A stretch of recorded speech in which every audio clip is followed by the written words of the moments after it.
तो गाइज मैं हूं अंकित और आप देख रहे हैं रेसलिंग फैंस नेटवर्क। शुरू करते हैं गाइज अपनी बातों को हम लोग सबसे पहले वी वांट लिव से। तो अभी ट्विटर के ऊपर हैशटैग ट्रेंड हो रहा है वी वांट लिव का। क्यों, क्या है भाई इसके पीछे का रीज़न? इसके पीछे का रीज़न बस इतना है कि लिव मॉर्गन के फैंस चाहते हैं कि वो भी वर्ल्ड चैंपियनशिप यानी विमेंस वर्ल्ड चैंपियनशिप के मैच के अंदर रेसलमेनिया के अंदर हो।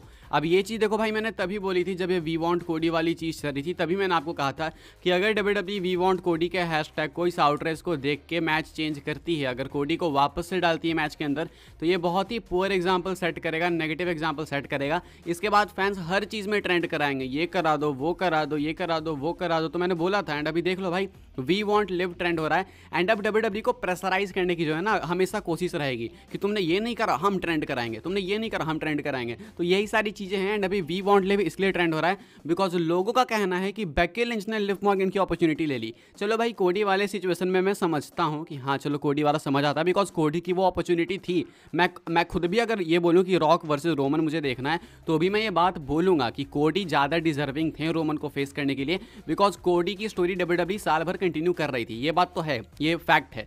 लेकिन लिव मॉर्गन ने ऐसा क्या करा भाई? लिव मॉर्गन अभी आ रही हैं रॉयल रंबल के आसपास, उन्होंने कहा मैं रिया रिप्ली को फेस करना चाहती हूँ, रंबल में अपॉर्चुनिटी मिली उनको, हार गई वहाँ पे, चेंबर में अपॉर्चुनिटी मिली, हार गई वहाँ पे। तो अब बेकी का दोस्त यहाँ पे क्या कहाँ है भाई? बेकी ने तो अपनी अपॉर्चुनिटी खुद अर्न करी है। तो बेकी वर्सेस रिया बहुत पहले से ये मैच रूमर था कि रेसलमेनिया 40 में होगा, तो अभी हो रहा है। लेकिन लिव मॉर्गन के फैंस पता नहीं क्या सोच के बैठे हैं कि कह रहे हैं कि लिव मॉर्गन को यहाँ पे होना चाहिए। तो अब इनकी डिमांड है कि बेकी लिंच के साथ साथ लिव मॉर्गन को भी मैच के अंदर ऐड करा जाए एंड अब इस मैच को ट्रिपल थ्रेट बनाया जाए। लोग कह रहे हैं कि रेसलमेनिया 37 वाली सिचुएशन क्रिएट करो, जिस तरीके से डैनियल ब्रायन आए थे रोमन एंड एच के मैच में, उसी तरीके से लिव मॉर्गन को डालो बेकी और रिया रिप्ली के मैच में। भाई ये नहीं होना चाहिए बिकॉज ये फिर से फोर्स करी जा रही है चीज़ कि वी वांट लिव, हम लोग हैशटैग चला रहे हैं, आप मैच में डालो। तो ये नहीं करना चाहिए डब्ल्यूडब्ल्यूई को। ये है मेरे ओपिनियंस, आपके क्या ओपिनियंस है कमेंट करके बताओ। ये काफ़ी अजीब सी चीज़ है भाई, पता नहीं क्या यार, हर चीज़ में हैशटैग ट्रेंड करा देना। आगे बढ़ते हैं, बात करते हैं अगली स्टोरी के बारे में जो कि फिन बैलर को लेके, उनके इंजरी स्टेटस को लेके। वैसे आप सोच रहे हो कि भाई ये कब इंजर्ड हो गया? तो एलिमिनेशन चेंबर में जो है कंपीट करा Damian Priest and Finn Balor ने against Pete Dunne and Tyler Bate. Match के अंदर एक स्पॉट आता है जहाँ पे जो पीट डन है वो जो यूजुअली हमेशा करते हैं अपने मैचेस में, फिन बैलर की उंगली पकड़ के मोड़ देते हैं और बिल्कुल तोड़ सा देते हैं एक तरीके से। एंड वो भाई एक्चुअली में काफ़ी पेनफुल होता होगा, अगर हमारे साथ हो जाए भाई तो हमें पता चलेगा, लेकिन वो देख के ही काफ़ी पेनफुल लगता है। मैच एंड होते टाइम हमने देखा कि जो फिन बैलर अपने अंगूठे को दिखा रहे होते हैं एंड वहाँ से ना भाई हमें दिख रहा था क्लियरली कि इस पर जो है ना चोट आई है एंड उससे ब्लीडिंग भी हो रही थी। तो ऐसे में इसको लेके बात करी गई है रेसलिंग ऑब्जर्वर न्यूज़ लेटर वगैरह में, ब्रायन एल्वारेज ने बात करी है। वो कहते हैं कि देखो भाई वो है, प्रॉब्लम तो है लेकिन इतनी ज़्यादा सीरियस नहीं है। जो फिन बैलर हैं वो वेल एंड गुड हैं, कोई दिक्कत वाली बात नहीं है। मतलब ऐसा नहीं है कि उनको इंजरी बहुत भयंकर हो गया, ऐसा नहीं कि अंगूठा टूट गया, वो हाँ उस टाइम दिक्कतें हुई थी लेकिन अभी वो ठीक है, एवरीथिंग इज़ ओके। ये कुछ कहना है ब्रायन एल्वारेज का। तो भाई फिन बैलर अभी एक्टिव ही रहेंगे। अब देखो भाई यार, फिन बैलर अगर अनफॉर्चुनेटली भगवान न करे ऐसा हो, लेकिन अगर इंजर्ड भी हो जाते हैं तो भी आई थिंक किसी को फर्क नहीं पड़ता बिकॉज लोग नहीं ध्यान दे रहे हैं आजकल फिन बैलर पे। फिन बैलर पता ही नहीं चल रहा है भाई कि कहाँ है। फिन बैलर कोई छोटा मोटा नेम नहीं है, लेकिन फिन बैलर अगर इस बीच में एब्सेंट भी हो जाए 5-6 महीने के लिए तो लोग केयर नहीं करेंगे, ये तो मैं कह सकता हूँ, क्योंकि कोई बात नहीं करता फिन बैलर की। स्पेशली मुझे लगता है जजमेंट डे से अगर किसी का लॉस हुआ है तो वो है फिन बैलर। रिया रिप्ली का स्टॉक ऊपर गया है, डोमिनिक का बिल्कुल गया है, डायमन प्रिस्ट का भी गया है, जेडी मैकडोना तक का गया है, आर्थरूथ अभी आया, आर्थरूथ ने भी वापस से धूम मचा दी। लेकिन अगर इसको किसी को लॉस हो रहा है इससे तो वो है फिन बैलर एंड एक क्लियरली विजिबल है। तो अभी के हिसाब से फिन बैलर को लेकर ये कुछ अपडेट निकल के सामने आ रही है। आगे बढ़ते हैं गाइस, बात करते हैं अगली स्टोरी के बारे में एंड आप लोग अपने ओपिनियंस इसको लेके कमेंट करके जरूर से बताना। सेथ रॉलिंस का मानना है, सेथ रॉलिंस का कहना है कि वो रॉक से कई गुना ज़्यादा ऊपर हैं। कह रहे हैं कि वो अपने प्राइम में है, सेथ रॉलिंस मतलब अपने प्राइम में, वो अपने करियर के पीक पे हैं एंड रॉक जब अपने करियर के पीक पे थे तो कुछ नहीं थे वो। इनका कहना है कि मेरा पीक और रॉक का पीक काफ़ी डिफरेंट है, मैं उसके पीक से अपने पीक में काफ़ी ज़्यादा ऊपर हूँ, वो मेरे जूते भी नहीं बांध सकता, वो उस लेवल का है। अब ये बात कुछ ना कुछ तो कैरेक्टर में कही है रॉलिंस ने ऑब्वियसली भाई, वरना ये इतनी अजीब सी स्टेटमेंट सेथ रॉलिंस नॉर्मली नहीं दे सकते हैं। तो ये कैरेक्टर में कही गई बात है, कैरेक्टर वाली स्टेटमेंट है। रॉलिंस कहते हैं कि रॉक मेरे लेवल का है ही नहीं एंड ये मैं फैक्ट कह रहा हूँ। कमाल की बात है कि लोग इससे अग्री भी कर रहे हैं। तो देखो भाई, रॉक अपने एरा में जब उनका टाइम था तो थे भाई बहुत बड़े सुपरस्टार थे, अभी लेजेंड भी हैं, ऐसे ही नहीं भाई उनको कंसिडर करा जाता है।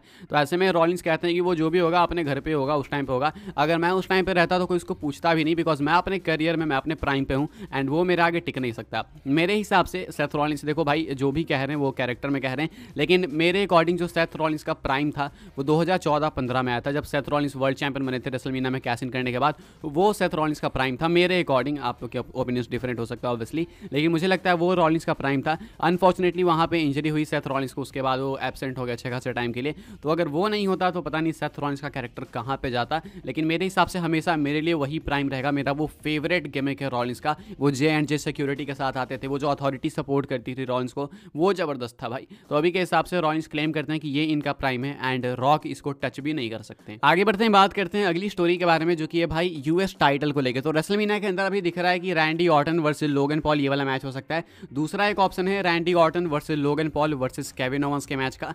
लेकिन अभी जो है पिचेस निकल के सामने आ रही है जिनका ऐसा क्लेम करना है कि ये वाला मैच लैडर मैच बन सकता है। अभी के हिसाब से Randy Orton versus Logan Paul versus Kevin Owens versus AJ Styles versus LA Knight और एक और अपोनेंट ऐसा पिच करा जा रहा है कि वो इस मैच के अंदर ऐड हो सकता है। मैं श्योर नहीं हूँ कि ये होगा या फिर नहीं होगा, लेकिन ऐसी मल्टीपल पिचेस हैं। लोगों का क्लेम करना है कि ये यूएस टाइटल लैडर मैच की तरफ WWE आगे बढ़ सकती है। साथ में मैंने आपको एक अपडेट भी बताई थी कि इस बार रेसलमीनिया में एक मल्टी पर्सन मैच कंसीडर हो रहा है एंड अभी WWE के पास बहुत सारे ऑप्शन है कि वो जा सकते हैं मल्टी पर्सन मैचेस के लिए। साथ में एक और चीज़ यहाँ पे ये भी है कि अगर WWE Randy Orton versus Logan Paul singles match लेकर चलती है तो ऐसे में WWE को बहुत सारे मैचेस कराने पड़ेंगे भाई रेसलमीनिया में। हाँ, ये मैं मानता हूँ कि रेसलमीनिया 2 नाइट की है तो आराम से फिट कर सकते हैं, लेकिन कई सारे मैचेस बन रहे हैं यहाँ से। आप जरा काउंट करो, 4 ऑलरेडी अनाउंस्ड हैं, रोमन वर्सेस कोडी, Drew versus Seth, Bianca Bianca का मैच होगा ही होगा, चलो ठीक है बोल ही दिया मैंने, Bayley versus Io, Becky versus Rhea Ripley. उसके बाद नाया जैक्स भी कार्ड में होंगी ऐसा कुछ कहा जा रहा है। Rey Mysterio versus Santos Escobar होने वाला है। उसके बाद आपको देखने को मिलेगा Jey versus Jimmy, Randy Orton versus Logan Paul, AJ Styles versus LA Knight. उसके बाद भाई अभी बहुत सारे ऐसे मैचेस हैं जो कि और बिल्ड होंगे, बनेंगे। टैग टीम चैंपियनशिप होगी कार्ड के अंदर, तो ऐसा हो सकता है कि कुछ मैचेस काटने के लिए WWE एक मल्टी पर्सन मैच करे जो कि may be US title ladder match हो सकता है। आगे बढ़ते हैं गाइस, बात करते हैं अपनी नेक्स्ट एंड फाइनल स्टोरी के बारे में।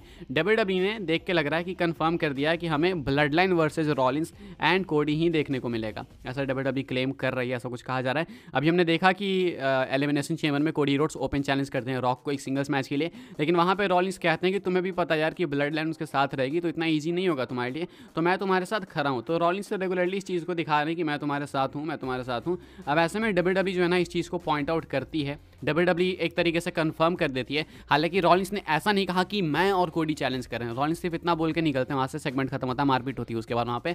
लेकिन यहाँ पे देखने वाली चीज़ ये है कि WWE वेबसाइट पर अपडेट करती है जब इसको, तो कहती है Cody Rhodes and Seth Freakin Rollins challenged the blood line on the Grayson Waller Effect before taking out Austin Theory. तो वेबसाइट पे WWE ने क्लियरली यहाँ पे ब्लड लाइन को रेफर करा है कि रॉलिंस एंड कोडी ने ब्लड लाइन को चैलेंज करा है। हालांकि इस सेगमेंट में रोमन की कोई चर्चा नहीं थी, बस एक्नॉलेज कराया था ग्रेसन वॉलर ने, लेकिन चैलेंज में रोमन की कोई ऐसे बातचीत नहीं हुई। कोडी ने रॉक को चैलेंज करा, रॉलिंस कहते हैं कि वो अकेले तो है नहीं, तो इसलिए यहाँ पे WWE ब्लड लाइन मेंशन करती है, तो ये नोटिस करने वाली चीज़ है।